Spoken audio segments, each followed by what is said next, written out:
أعوذ بالله السميع العليم من الشيطان الرجيم بسم الله الرحمن الرحيم والصلاة والسلام على أشرف المرسلين سيدنا محمد وعلى آله وصحبه أجمعين ونعوذ بالله من شرور أنفسنا ومن سيئات أعمالنا من يهدي الله فهو المهتد ومن يضلل فلن تجد له وليا مرشدا ونشهد أن لا إله إلا الله وحده لا شريك له ونشهد أن محمدا عبده ورسوله أيتها الأخوات أيها الإخوة أحييكم بتحية الإسلام تحية من عند الله مباركة طيبة السلام عليكم ورحمة الله وبركاته.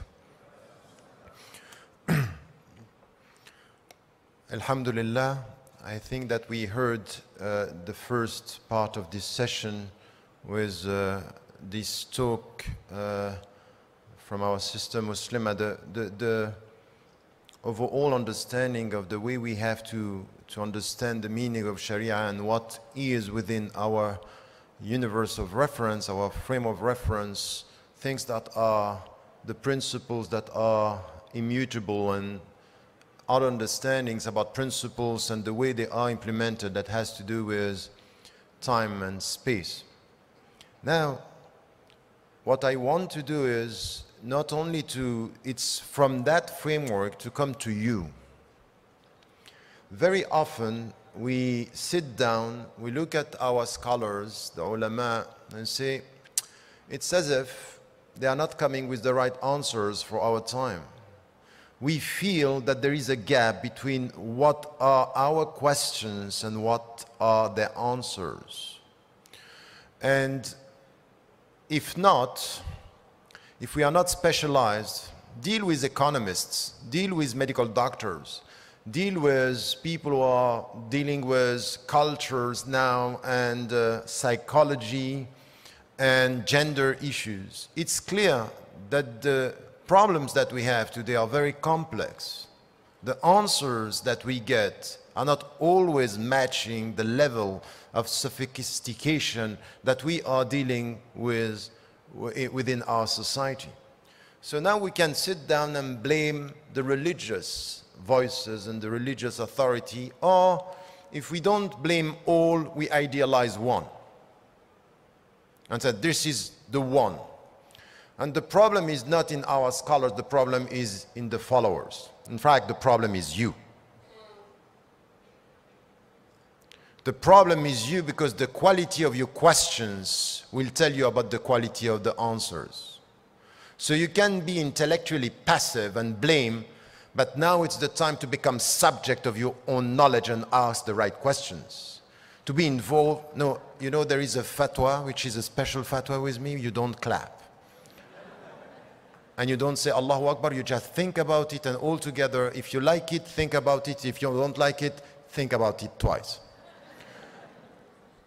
So the point here is for us to get it right and to understand where is your responsibility. Because if we have conventions like this one, if we come to his brothers and sisters in Islam and we want our brains and our hearts to be together, is not to sit down and to hope and to idealize the past and to hope about a better future while we are passive intellectually. We are not involved in the whole process. And you, in the United States of America, in this society where you can get education and you can get knowledge, you can get it in Arabic, you can get it in English, you can get it in all the languages, your responsibility is double of the responsibility of many Muslims in Muslim majority countries. They cannot even get knowledge.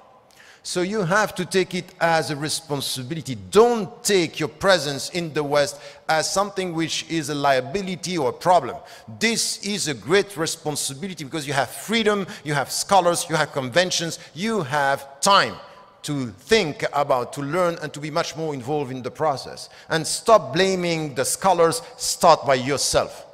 What are you providing your community with when it comes to knowledge, when it comes to understanding, when it comes to questions, when it comes to critical thinking?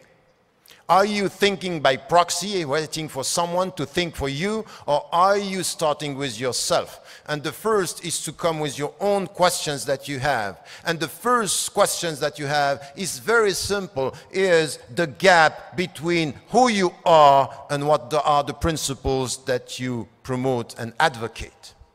And if you are serious about this, you can see that there is a gap. You know that. there is a gap between the principles that we are advocating and our way of life today. So we need to transform, we need to reform, and this is the point. So let me come with this first understanding, because many of my brothers and sisters reading books and getting some, the problem that I have is that you can write books 400 pages, and at the end your brothers and sisters are going to your website and they didn't even read one article. And I have many things like this. A long time ago, I was calling for a moratorium on the hudud. I was dealing with brothers and sisters, they didn't even read 9 pages. And they come and say, what are you doing? This is kufr. And say, what are you saying? You haven't read the text. And even scholars, sometimes they were responding to journalists because they had no time to read the text. So I'm sorry, this is not knowledge. This is media attitude. This is just dealing with consumerist intellectual attitude. We have to stop this. We have to be very deep in our understanding. And you might disagree, but at least you disagree based on knowledge, not based on perceptions. And I heard someone telling me that maybe you said something like this once there. And you weren't even there. So we have to be serious about this. And the point is, what are we talking about when we speak about reform? The first attitude, and this is my position, it can be challenged because I have some people who don't agree with me on this. I am never and will never advocate reforming Islam. And the hadith that was quoted at the beginning, إِنَّ اللَّهَ يَبْعَثُ لِهَذِهِ الْأُمَّةِ عَلَى رَأْسِ كُلِّ مِئَةٍ سَنَةٍ مَنْ يُجَدِّدُ لَهَا دِينَهَا. This understanding that Allah is going to send every century someone or a group of people renewing for this community its religion has nothing to do with renewing Islam. It's renewing the Muslim minds. And the Muslim understanding of the text. The texts are the texts. We are not going to change, and you have to be serious about the texts.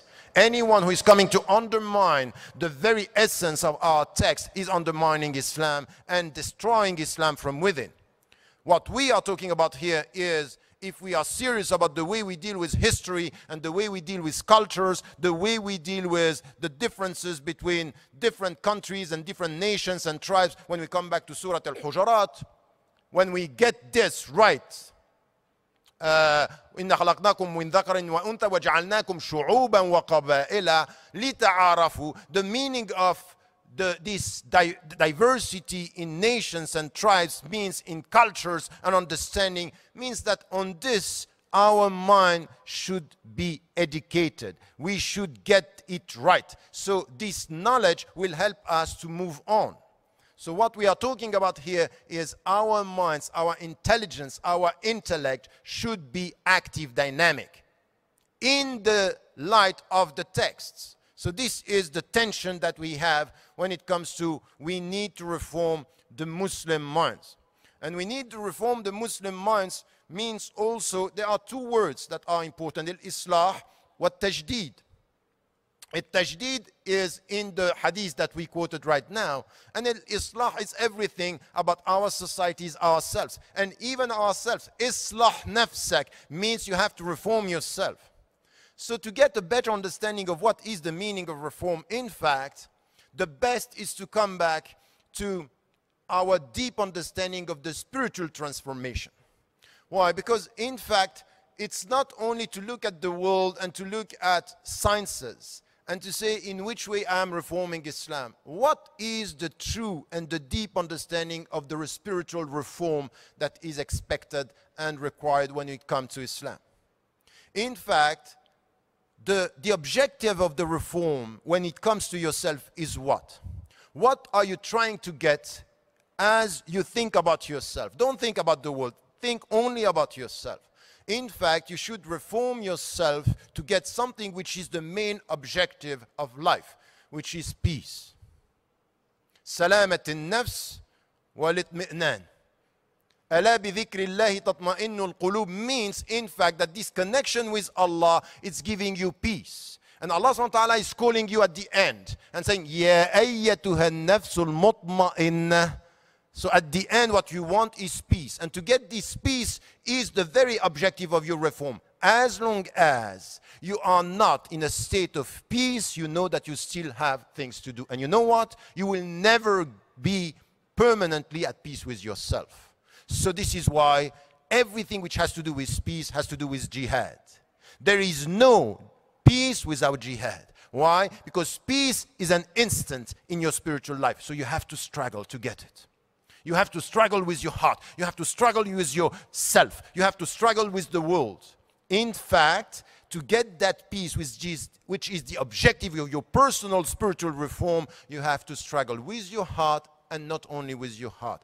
Anyone who is presenting you Islam as something which is, you have to be in peace with your heart, so it comes to your heart, is not true. You will not get the peace of heart if you don't get intellectual peace. What is intellectual peace? Intellectual peace, to feel good with your heart, is when your mind gets its answers. And intellectual peace is helping you to get spiritual peace. Why? Because you have questions, and when you get the answers to this question, you feel at peace. The Prophet ﷺ did it, and this is the very beginning. The first intellectual spiritual revolution for the Prophet ﷺ when he was 35, before even he got the revelation. He was not happy with what was taught by the people. He was not happy with the idols. He was not happy with his society. He was not happy with power. He was not intellectually happy. What did he do? He left them. Every year he was to take 1 month alone, to be able to come to his heart and to come to his mind. Why my mind is not happy with what they are teaching? Because this is not the truth. And the truth is not coming first to your mind, it's coming to your heart, it's coming to your mind. And this is why Allah subhanahu wa ta'ala called him and asked him, read. And he said, I can't read. Read is about what? Knowledge. You will get the peace, or your peace, or the heart at peace, when you will get the right knowledge. And the beginning for us as Muslims is at Tawheed. اقرأ باسم ربك الذي خلق. You came to me unstable, destabilized, with your mind not happy with the answer. Now you get the answer. And Allahu la ilaha illa ana. This is one. This is the immutable, universal principle for us. Wherever we go, you say la ilaha illallah. And then the knowledge is اقرأ باسم ربك, means you will get with this revelation peace of the mind. Your mind will be at peace. And because you will get this peace with your mind, you will get this peace with your heart. No peace without double dimensions, 2 dimensions. Peace of the heart based on the peace of the mind. And this is why today we all feel we live in the West, and we feel that our hearts are not very much at peace in our spiritual life, because our minds are not at peace with the answers that we have. That's the problem. The problem is an intellectual, psychological crisis based on this tension between lack of intellectual answers and lack of intimate peace. And it's a relationship that we have that we need to get. So the Prophet ﷺ, with the answers that he got from Allah, came back to them. He left unsatisfied. He came back equipped. Not only my heart will get peace, but now I have the answers. And the first attitude that he was asked to do with them is not al-jihad with weapons. It was an intellectual jihad. وَلَا تُطِيعِ الْكَافِرِينَ وَجَاهِدْهُمْ بِهِ جِهَادًا كَبِيرًا. The great jihad is bihi, is al-Quran. This revelation is the knowledge that you get. So now we come back to the past, and we know that the highest times for our civilization was when the Muslims were spiritually deep and intellectually equipped. This is where they were able to face the challenges of the time with an intelligence, with understanding, never avoiding the world in the name of their spirituality. This is the new type of Sufis that we have now. The new type of Sufism is pray during the night, disappear during the day. The real Sufism is not that. The real Sufism is pray during the night to be equipped to change the world during the day, exactly as the Prophet ﷺ was. But to do this, you have to be equipped. It's not only to pray with your heart, it's to be equipped with your mind to get this. And this is where our mind should always, there is, you know, when your mind, your intellect is not asking questions, when you don't have a critical thinking, you are in a state of stagnation. And you know what is intellectual stagnation? Is regression. When your mind is stagnant, you are regressing. Because the true meaning of dealing with the world is siru fil ard wanzuru. Go. Go, you will see. The world is talking to you. Sanurihim ayatina fil afaq. The world is talking to you. And questions are coming from the world. Why? Because the world is changing. Even you are not changing. The world is changing. And if you don't look at the world the way it is, you are regressing. You are not in the world. You are on the margin of the world. And many could say now, for the last centuries, we have been on the margin. But you don't have excuse, you Western Muslims. Because you are in the society that we say today, they are the greatest power in economic terms, in political terms, in cultural terms. The world culture is coming from your country. You know this. What many in the South are now suffering of, it's coming from the world culture that is produced here. What is your role in this? Are you waiting for a mufti to tell you how to deal with the world culture? And say it's haram? You need a mufti just in front of your TV set to tell you it's haram?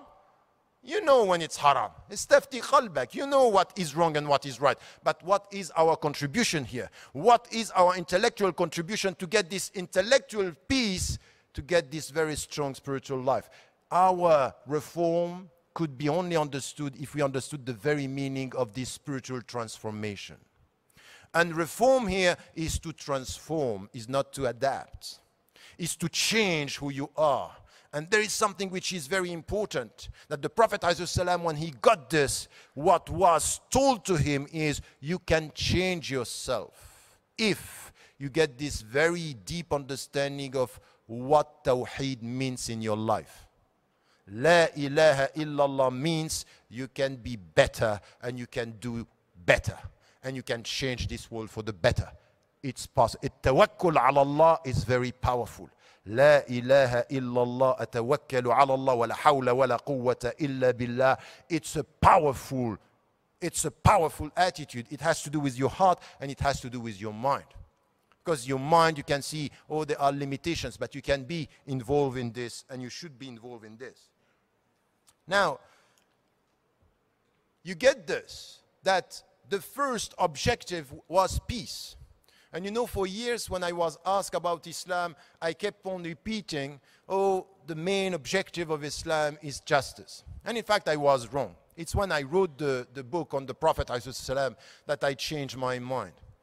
I changed the perception I have. And this is once again, you know, you change because you study. And in fact, justice is a condition of peace. But justice is not the objective of Islam. The objective of Islam is peace. And justice is one of its conditions.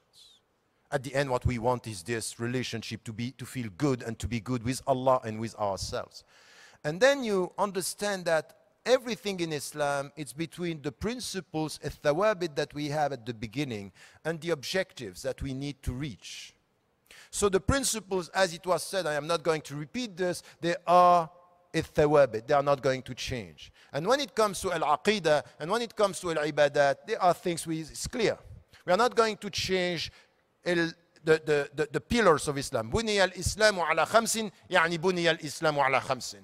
إن الحلال بين وإن الحرام بين. It's clear that we are not going to change al-halal or haram. And anyone who is coming to present us a new type of Islam and he is يحلل حرام or يحرم halal, we say no, that's not us. This is a new religion, and if you want we can start an interfaith dialogue, but we are not going to talk this about it. So sometimes you have to tell some people this is an interfaith dialogue. It's not about Islam. Islam is about the principles that we know in Muharramat, and we know what we are talking about. So al-aqidah, we agree on this. Wal-ibadat. And this is why, be careful, even though sometimes you look at some people, some brothers and sisters in your community, and they are literalists. And this is a mindset that you have to change, by the way. If you are serious about reforming Islam for the good, not reforming Islam, reforming the Muslim minds, and to be faithful to the Islamic principles, if you are serious about reforming your mind, you should reform your mind towards your own brothers and sisters. In which way? when you deal with the world, sometimes you are attracted by the world. And you are attracted by the world because the world is demanding, and you can be lost in the world. And you have sometimes brothers and sisters who are very strict with the text. And some are very literalists. Salafiyya, al-Harfiyya, what we can see now, they are very strict with the text. And we can just say we don't agree with them and everything is wrong. And I think it's wrong to say everything is wrong. Many of our brothers and sisters who are very strict with the text are very useful for us. Because sometimes they come with the text and say, you are forgetting the text. You need to come back to the text. And very, very often, when it comes to al-ibadah, when it comes to al-aqidah, it's good to have our brothers and sisters who are strict.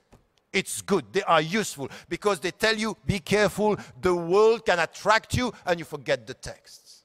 So you have to be strict with the text. So remember the Prophet ﷺ, he was dealing with Abu Bakr as-Siddiq and he was dealing with Umar ibn al-Khattab. And one was apparently very, very sweet and the others very tough.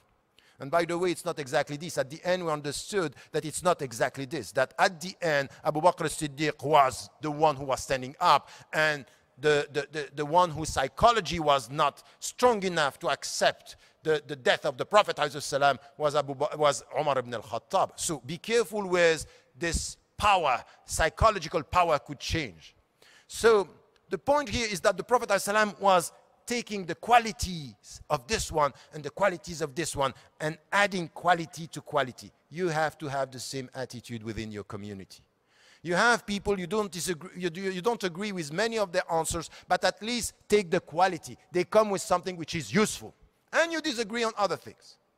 On the same attitude is that someone is coming and say, I'm a Sufi, you know what, you Muslims, you are obsessed with the rules, you need to speak about heart. They are right as well.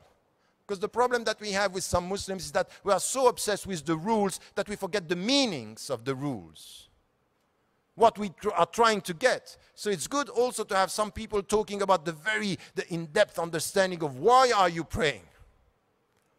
You know, you have people who are very strict, you know, we have Buniya al-Islam ala khamsin. It's like, you know, a building, it's a house, it's strong.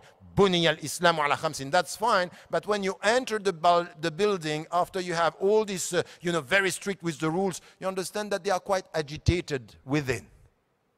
No peace. They pray 5 times a day. They are very strict with the rules, but you open the door and you see hearts that are not at peace. And it's good to have some people say, be careful, within the house there is a meaning.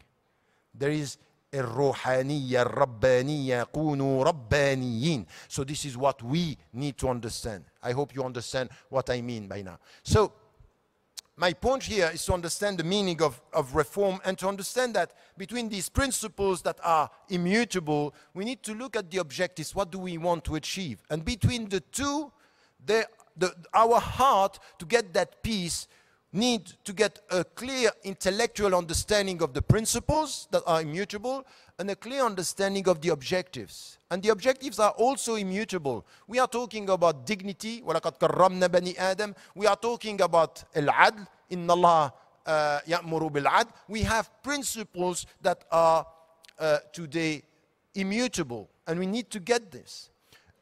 Madrasat al-Maqasid in Usul al-Fiqh, al-Juwayni, and then after this Abu Hamid al-Ghazali, al-Shatibi, and all Ibn Ashur, and today Raisuni, and people, even Sheikh al-Qardawi and others are working on this, and they have been working on this for centuries by saying what are the principles, and we keep on repeating the 5 main principles that were set as the principles of Islam.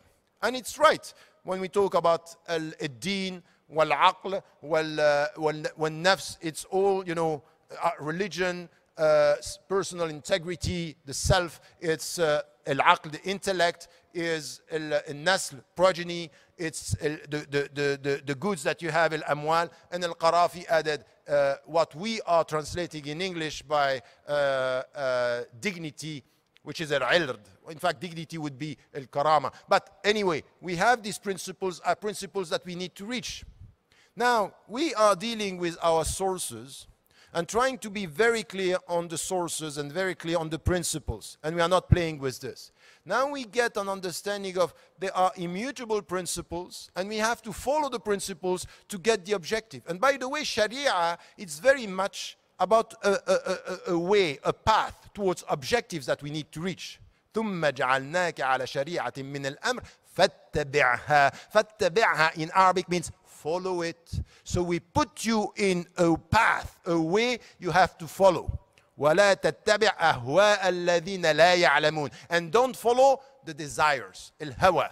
So the difference is there are rules and limits and principles on your way. Don't follow your instincts or your desire or the people who don't know. It's based on what? Knowledge. الذين لا يعلمون. And it's coming from where you will get this inner peace when you think. No inner peace without a mind that is aware of the challenges of her or his time.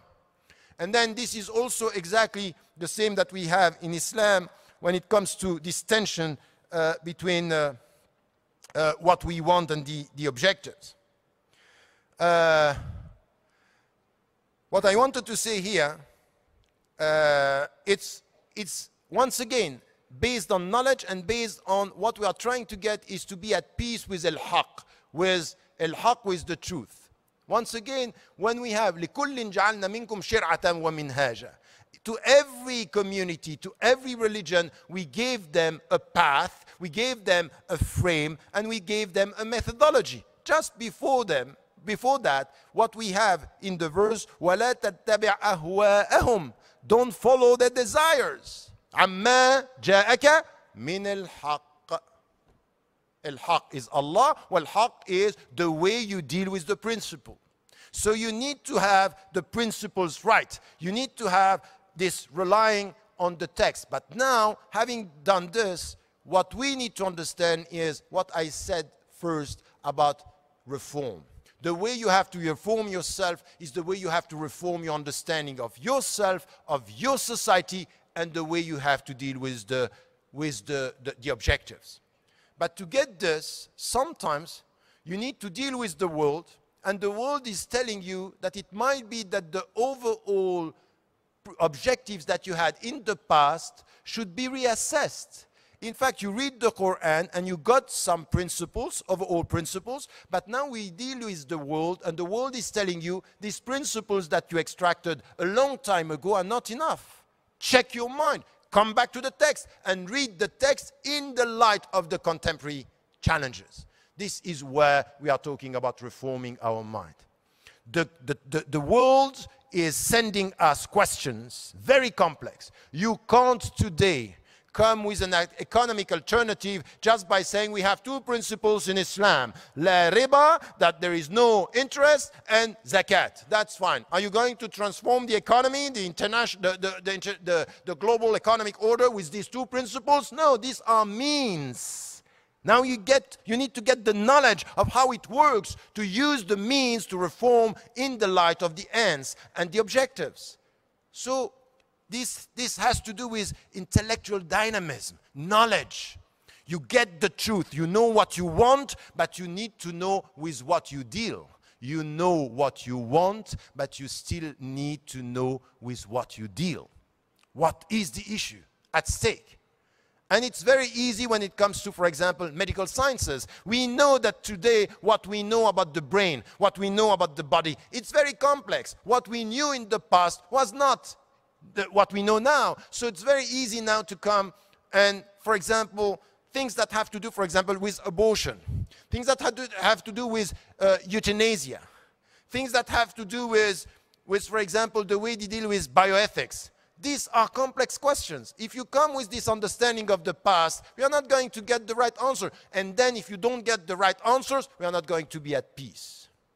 And we are not going to contribute to the challenges of our time. So we need to get the knowledge of the people who know the world the way it is now, in economy, in, for example, in education. What we know about education now. Do you think that our answer to education is the right one when we sit down in the United States of America and we say, you know what, the answer to protect our kids is only through Islamic schools? It means that you are not reading all what we know now about what is shaping a behavior in our societies today. It's not only schools. What is said today is what is taught at school, and the peer environment is only impacting on 38% of your kids. The rest is outside. Is at home, is in front of the TV set and the computer, and outside, sports and all the cultural activities. What are the Muslims doing on that? It's not by having only Islamic schools that that's it, we get the answer. That's a half an answer. It's third an answer. Education in industrialized society in our world today, with all the means that we have, is much more than schools. It's the environment. And we need people to deal with this, to deal with an understanding which is a comprehensive understanding of what education means in our society. So this simplistic response to complex reality comes because the scholars of the text, they don't get this. You can't today spend 15 years studying Islam and text and all this, and then you come with the world and you know the world the way it is. It's impossible. This was possible centuries ago. Now we need people who come and are challenging, discussing, debating with the scholars of the text and coming with the knowledge.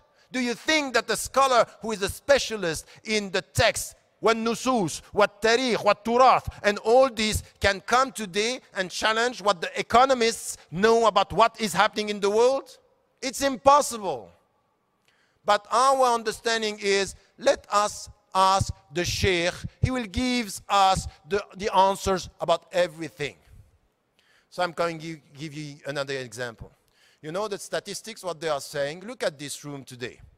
And the Muslims are very far. You are going to have a very important problem. And we have to deal with this. What is going to be the community answer to what is happening in education around the world today? It's transnational. It's not only in the West, but in the West is even more and more problematic than in Muslim majority countries. All the statistics are showing that by having access to education, our sisters are now doing much better than men. So they are getting more knowledge, they are more equipped, and they are much more in universities. And now our answer as Muslims is to say, you know what, sisters? You have to follow the men. And the sisters are telling you, where are these men you are talking about? And the mufti or the ulama are saying, look for them. Wait for them.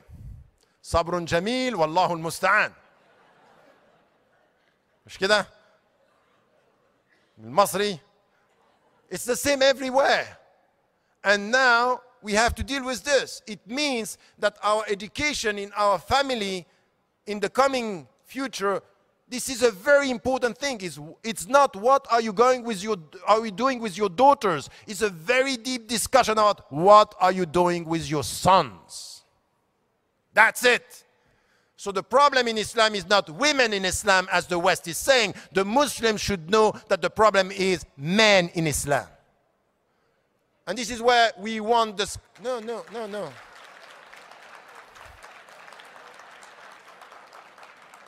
This was not my intention.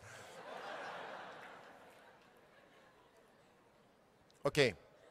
So the point here is really much to look at the problems of today and to be able to come with the questions, the right questions, because we know the reality of our world and we need to get that. So get me right now. I'm not talking about reforming Islam, I'm talking about reforming the Muslim mind. I'm not talking about reform that is just adapting to the world the way it is in the light of the spiritual reform is how do you transform yourself? Knowing that the highest level, the highest objective is peace, and then we have lots of other principles that should come. And these principles and objectives should come not only in the light of what the scholars said in the past, but the challenges. These 5 minutes? Okay. He showed it to me before. So, what? So, the point is the principles are what we cannot just rely on 5 principles. Now we have to be much more sophisticated in many. No, I will finish now. No, because it's important to have questions and to open. But I forgot now. I was saying that, yes, the principles of the past, the 5 principles, we need to now to add principles depending on the fields. And who are the people who are going to help us to have more sophisticated objectives when it comes to medicine, when it comes to economy, when it comes to gender, when it comes to environment, when it comes to psychology. Psychology, it's deep. It's deep. It's the forgotten area study in our community. And because it's the forgotten area of study, we end up being superstitious. I'm not going to get married because there is a jinn somewhere. You know, all this philosophy that we have, superstition about jinn, and you know, the jinn and junoon are a reality. But it ends up in our community as de-responsibilizing us. They say, it's not me, it's something else. I'm the victim. And this is where psychology is making you a subject that is responsible. Superstition is making you an object that is not responsible. And we need to shift to come to what is your responsibility to get psychological stability. And we need to deal with this as Muslims. That's deep. That's a very deep challenge that we need to understand as Muslims as well. So having said that, I come to my last point, which is this reform that we are talking about, and in which way we are dealing with all these dimensions that we are trying to avoid hawa and coming to al-haq wal-ilm wal-ahkam, and this direction towards the objectives is we need to be much more involved intellectually. And who are the people who are going to help the scholars to get the right questions? And this is where I was referring to you. You are the people. You are the brothers and sisters in every field who should set and put the right questions. What are you experiencing in all these fields? For example, the center that we started, and this is where we want you to be involved, the Center for Islamic Legislation and Ethics in Qatar that we set last year, dealing with scholars. What we want is to work on 3 levels. And the first one is to get the scholars of the text and the scholars of the context to work together. For example, we have a first meeting in January in bioethics. And if you listen to what is produced by some of the bioethicists in the West, they are coming with very strong and powerful universal principles. And we have something to say about this as Muslims, but we need the scholars to come and to listen and to challenge and to produce something which is, this is the contemporary Islamic applied ethics in bioethics. This is what we need. And this is where we deal with them in closed doors, because the problem that we have with many scholars, they are scared and afraid. But this is not something that we can blame them. It's also because of you. You have a problem with the way you deal with knowledge yourself. You are very emotional. So when someone is repeating what you think is right or what you like, you are supporting him. But when you are not used to this, you can reject a scholar only because you hear or you think or you perceive that it's not what you think. We have a very emotional community. It's not a community based on knowledge, it's a community based on emotions. So this is where we are coming with scholars of the text and the context. What we need, and we are going to do this in economy, in arts, for example. Very, very important. We are talking about resisting and reforming a world culture. Not everything in the American culture is bad, but there are many things in this world culture that are based on consumerism. Are we doing this? Are we promoting this? No, we want something else. So we need to be involved in alternative culture, but at the highest level of professionalism and sophistication.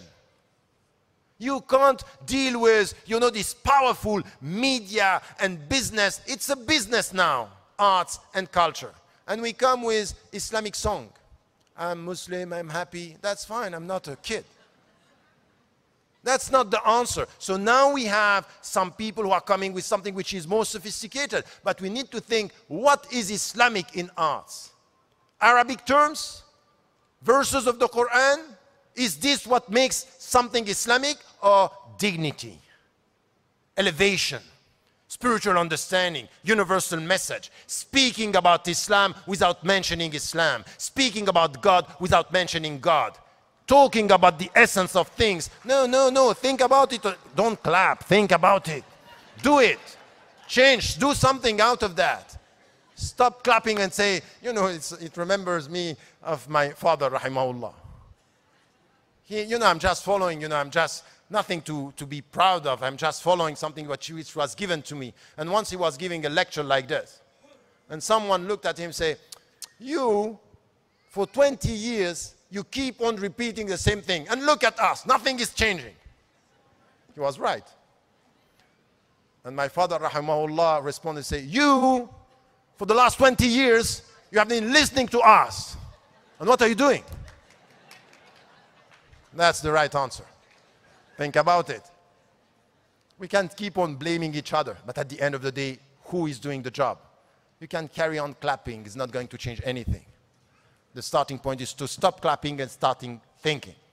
My conclusion, and the last thing that I wanted to say, is in all these fields, we are working with scholars, we are working with students, we want students to be specialized. You have to be specialized with this overall comprehensive understanding, but specialized arts, education, gender, and all this come together and be involved. And then to reach out, because many of the fatwa, many of the things that were produced by scholars, you don't even know them, because they are not reaching out. So let us come to this understanding, inshallah, and please, please stop blaming the people who are not doing what you would like them to do, and start with yourself. Wallahu a'lam wa a'la wa ahkam wa assalamu alaikum wa rahmatullah.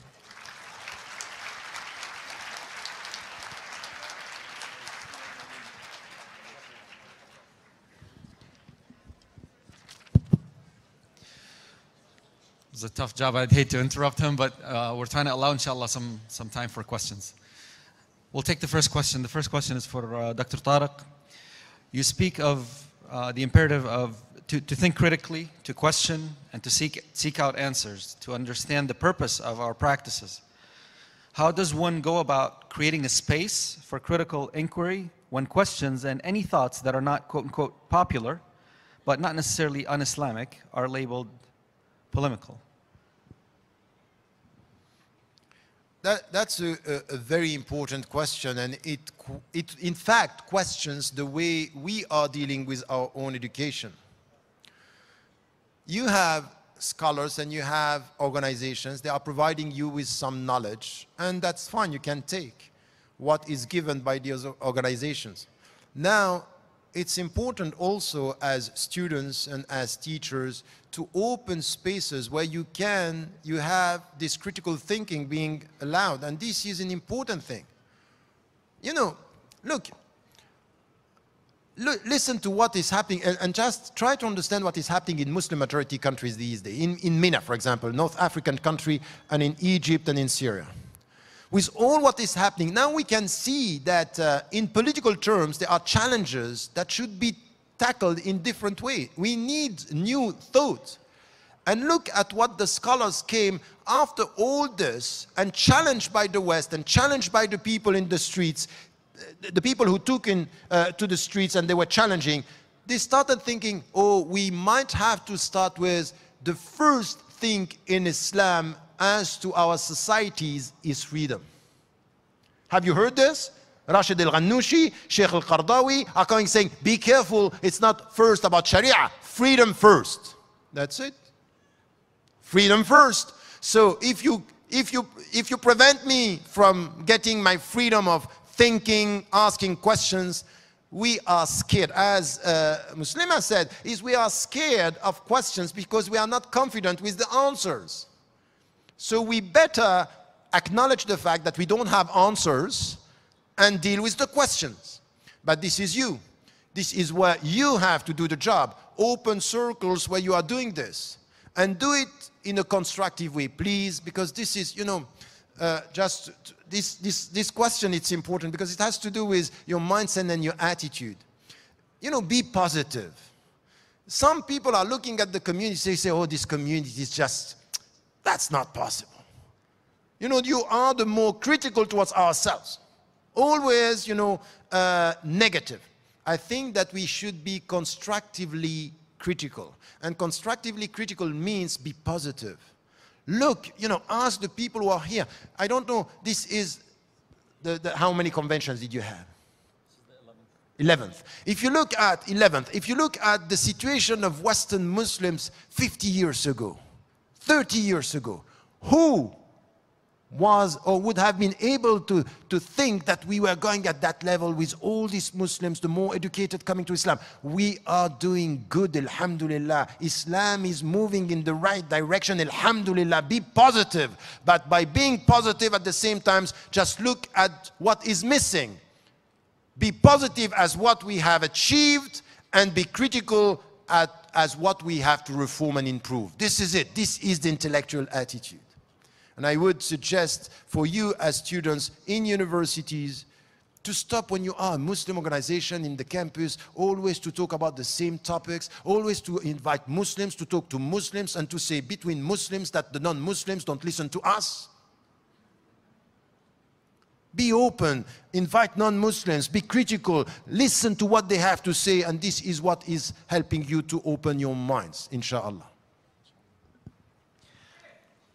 Jazakallah khair, Dr. Tariq. There was another question regarding the role of Muslim sisters. I'll turn it to Sister Muslim. Sure, thank you. So the question is, so with the rule of women in the US today, what flexibility do women have? I know a rule is that women cannot go on a journey of one night without a mahram. Can women today go on a journey without a man, and for how long? This is last night this question was also asked. And I mentioned, and this is not my personal fatwa, this has been already answered, alhamdulillah, by various shuyukh. Sheikh Qaradawi has a fatwa on this. And he mentions that the period of travel was not 1 day, it was 3 days and 3 nights, if you want to go technically by the numbers, but specifically that the crux of the issue is ensuring her safety. So as long as a woman's safety is ensured, then she's allowed to travel by herself, according to his opinion. Wallahu alam.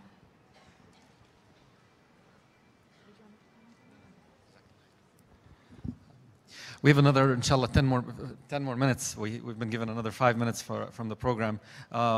I would ask from Dr. Tariq to elaborate a little bit on the role of individuals and maybe organizations as well in the West to revive the intellectual piece, our role in answering key questions to social justice, economic justice, the answer to educations, etc. What can we as individuals or Muslim organizations can actually do? What are some of the tactical things that can be done?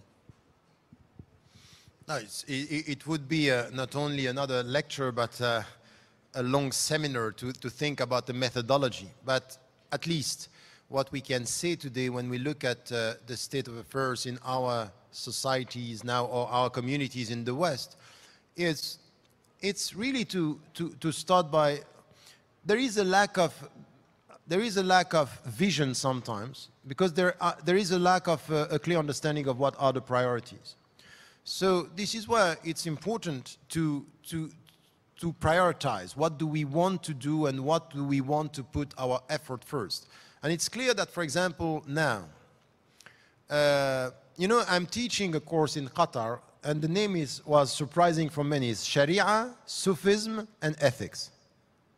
You get that?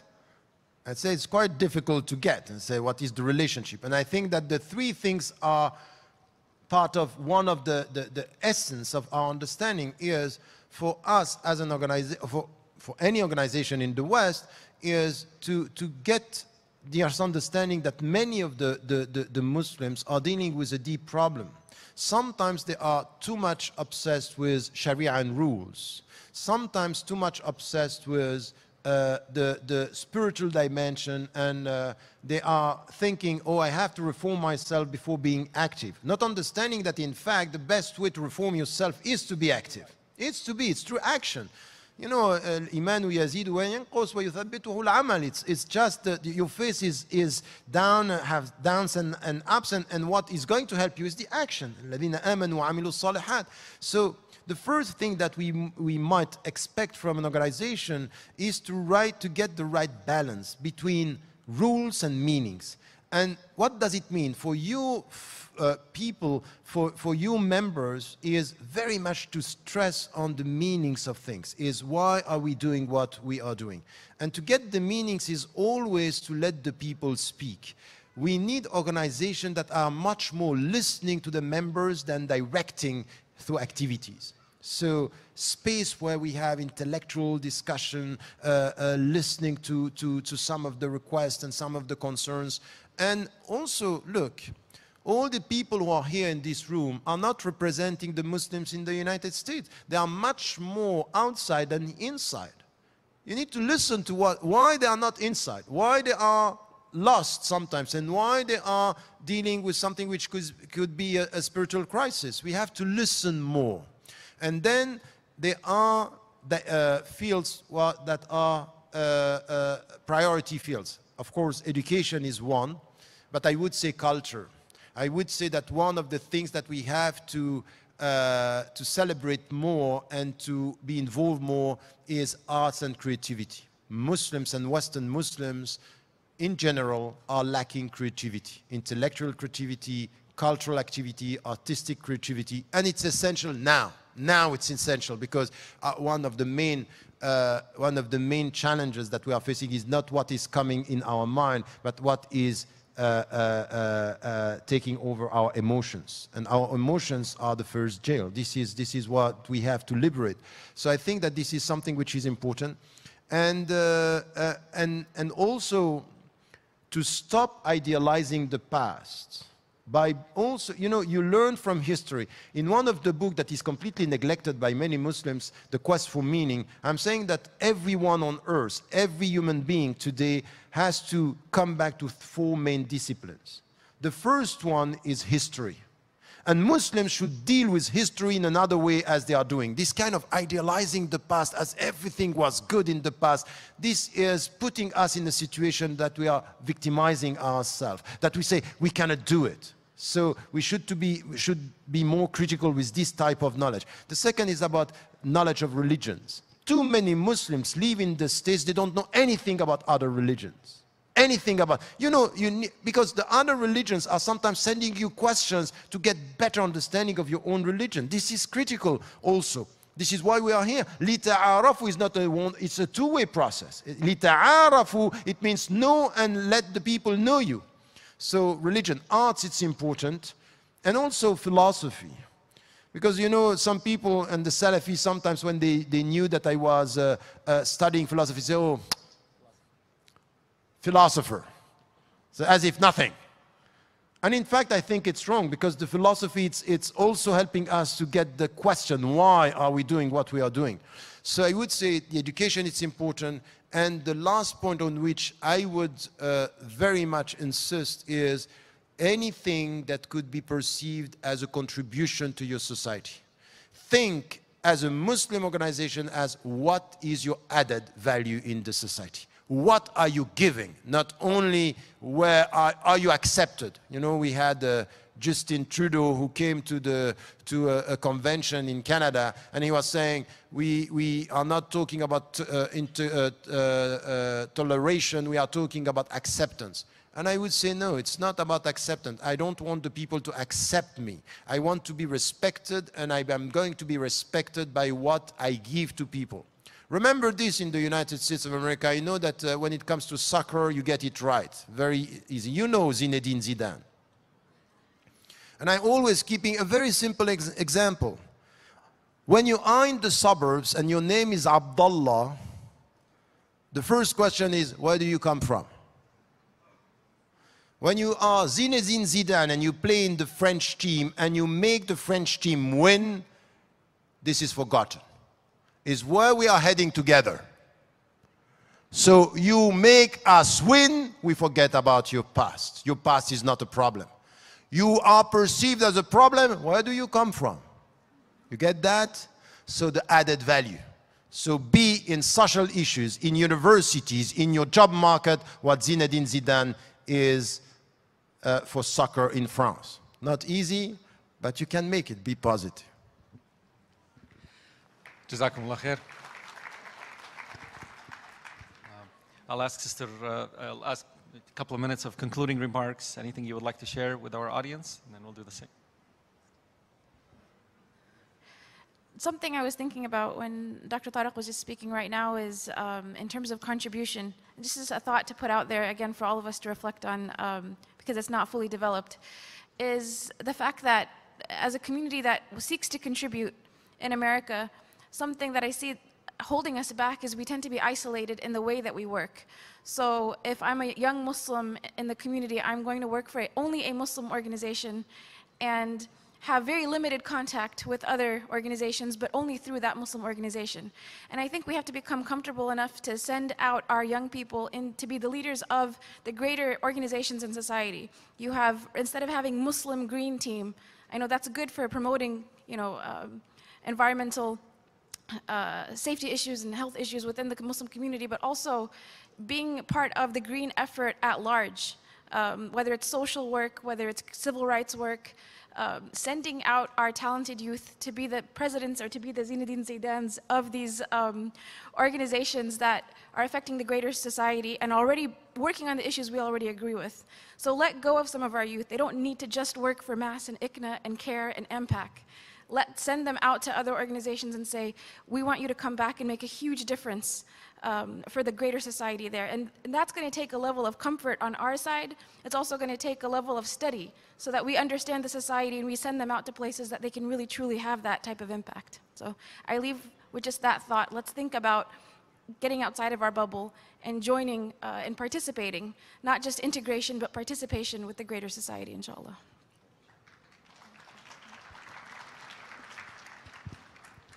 Khair, inshallah. Jazakumullah khair, everyone. It's extremely hard to conclude such a beautiful session. Jazakumullah khair for all your remarks, valuable comments. Inshallah, we would like to encourage everyone of the attendance. I hope that we all have benefited from this. Share the content. The program team wanted to, just a few reminders, share what your thoughts are. Social media in this country is the voice of the people. There's no need to remind us that the Muslim voice is definitely absent in the market. So share your thoughts. You know, if there's a comment that you heard that touched you, that you would like to share with your people, tweet it, put it on your Facebook, share it with others. Have your voice being heard, inshallah. Most of you probably have already downloaded the convention app. If you haven't, please do so. The latest program and the program updates, the biographies of all of us speakers are on it.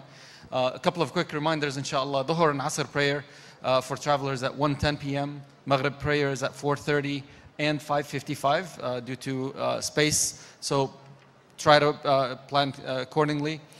Health and screening blood drive by MAS ICNA, inshallah, outside. The Borma special event is in noon is in the Ohio meeting room.